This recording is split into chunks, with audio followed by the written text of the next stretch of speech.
کوٹ لیے چلتے ہیں جہاں پر عمران خان کے وکیل بابر امان اس وقت میڈیا سے گفتگو کر رہے ہیں۔ گفتگو اور گھٹیا زبانی الزامات۔ دوسرا، ہم نے یہ بھی کہا کہ انشاءاللہ بہت جلد وہ جس نے یہ پانچوں جگہ جھوٹ اور فراڈ کے ذریعے سے پیپرز فائل کرائے آبجیکشن کی صورت میں، ہم عدالت سے رجوع کر کے قذف کے قانون کے تحت اس کو 80 درے مارنے کی سزا دلوانے کی کوشش کریں گے بھرپور انشاءاللہ۔ دوسرا، میں نے یہ کہا کہ ایک کاغذ تھا جو تیار ہوا 18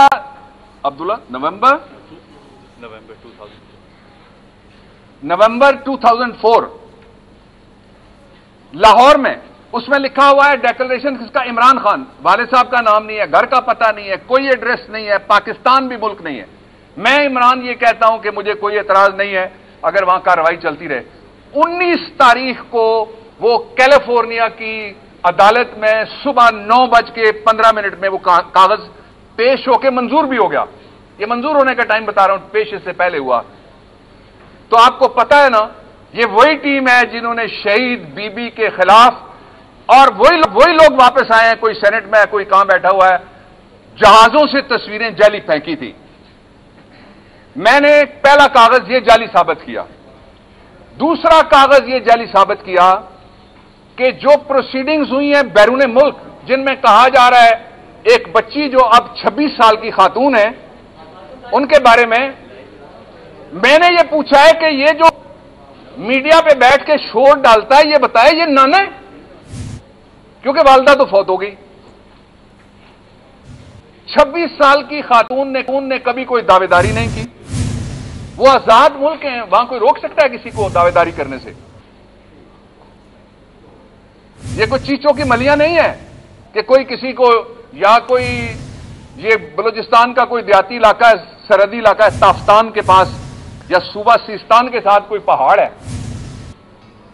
تو میں نے کہا پھر نانے کو اتنی ہو سکتا ہے نا، دیکھو تکلیف۔ اور اگر نہیں ہے تو پھر طاہر القادری کیس لگتا ہے، جس میں پہلے ثابت کرنا پڑتا ہے کہ آپ کا اس میں انٹرسٹ کیا ہے۔ تیسرا نقطہ عمران کی طرف سے یہ تھا جو میں نے آرگو کیا کہ جناب، this is an area of conflict of international لا،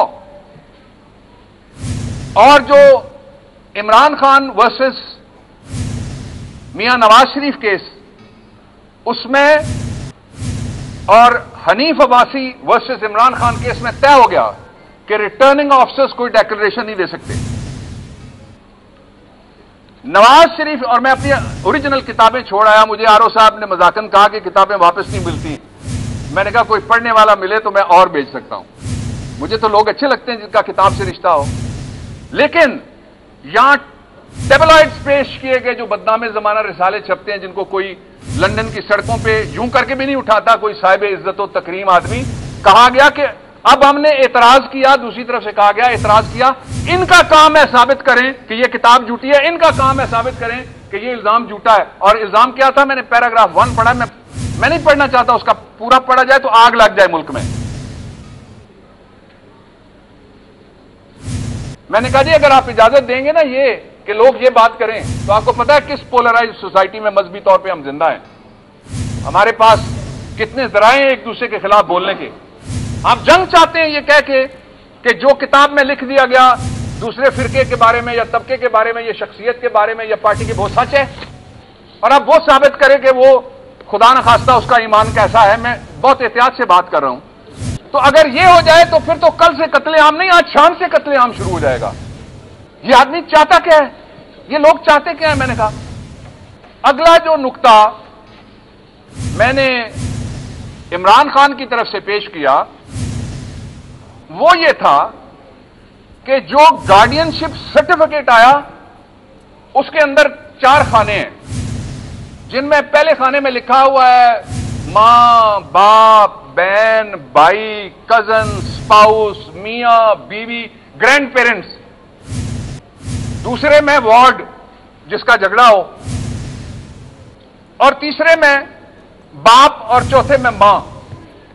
उस खाने में भी मैंने कहा मैं कहां से पढ़ूं इमरान खान, मुझे बताइए जज साहब, कहां से मैं किधर से नाम डाल के आपको दिखाऊं। फिर मैंने जज साहब को यह कहा, आप सारे मौजूद थे, मैंने कहा मुझे अपनी असली फाइल दे दें, कहीं आपके पास डॉक्यूमेंट्स अटेस्टेड तो नहीं है, और अगर नहीं है तो एक इस्लामी कानून है पाकिस्तान, इस्लामी जमहूरिया पाकिस्तान है इसके अंदर, और इस इस्लामी कानून को हम कहते हैं कानून शहादत ऑर्डर 1984। उसके तहत दफा है 89, झैली दफा है 5।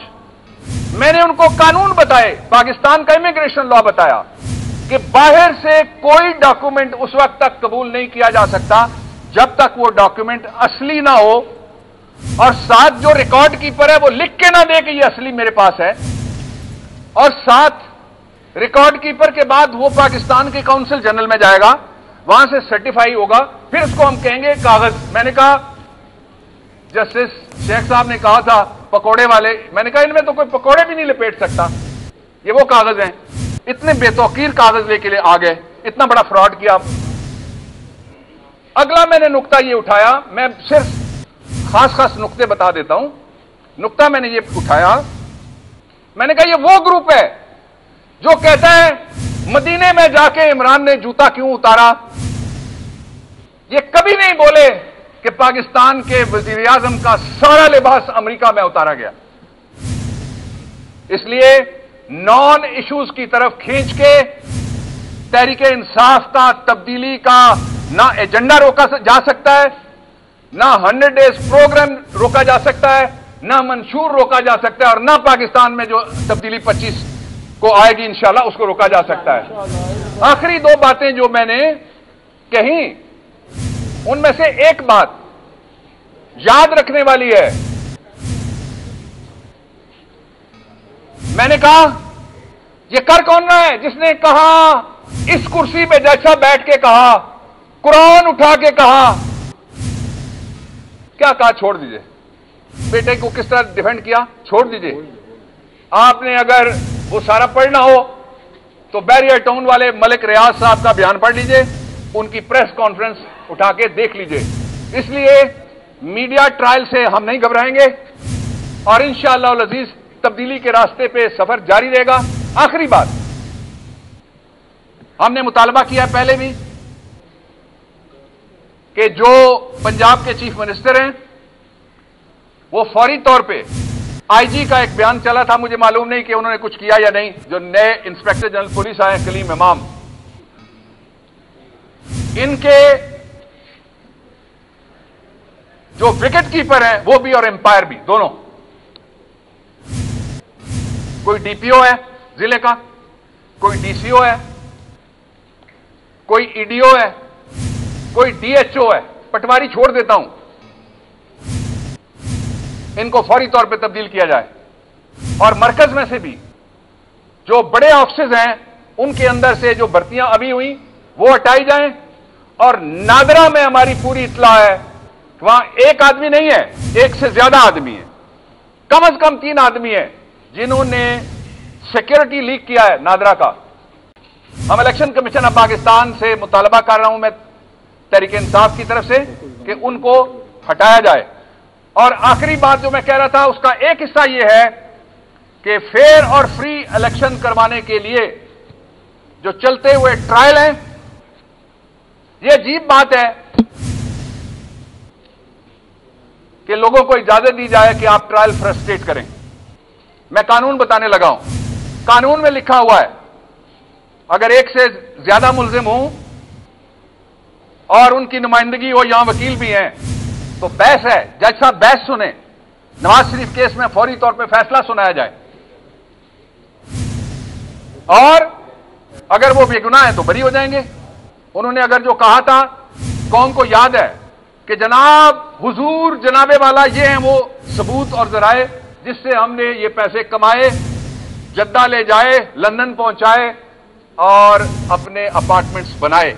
मुझे उम्मीद है वो सबूत दिए हुए हैं, तो डरने की जरूरत नहीं है। नहीं दिए हुए तो कानून को अपना रास्ता निकालना चाहिए। बिफोर दैट एक सेकंड, वो आपकी मौजूदगी में बात हो गई इमरान खान साहब की पेशी के बारे में जज साहब ने जो कहा था, मैंने आईन बताया, कानून बताया और बताया वो सबसे बड़ी पार्टी के लीडर हैं। आज और कल मैं भी भाग रहा हूं पूरे सूबों में, और आज और कल हमने तकरीबन 450 के करीब टिकट फाइनल किए हुए हैं। टोटल राउंड रफली 800 बनते हैं। बाकियों का फैसला आज और कल होना है, इसलिए वो नहीं आ सकते। और कानून में ऑथराइज्ड एजेंट भी होता है और ऑथराइज्ड वकील भी होता है, वो पेश हो सकता है। कहीं पाबंदी नहीं है कि कोई आए। अगर किसी की ख्वाहिश है कि हम टिकट ना दें तो वो कोई बाहर हो सकता है। अदलिया में कौन है जो चाहेगा कि हम टिकट ना दे सके, इसलिए कि हम टिकट देंगे तो फिर इलेक्शन लड़ेंगे। और मैं आपके जरिए से ये बात भी कहना चाहता हूं कि जो लोकल गवर्नमेंट्स हैं, कानून में लिखा हुआ है उनको मुअत्तल करके सिर्फ मुअत्तल ना किया जाए, उनकी जगह एडमिनिस्ट्रेटर्स लगाए जाएं। उनकी जगह फौरी तौर पे अस्करी साहब एडमिनिस्ट्रेटर लगाइए। अस्करी साहब, ये जो एम्पायर हर जिले में, हर यूनियन काउंसिल में बैठा हुआ है, इसको हटाइए। अस्करी साहब, हमें मौका दीजिए कि हम फेयर इलेक्शन लड़ सके।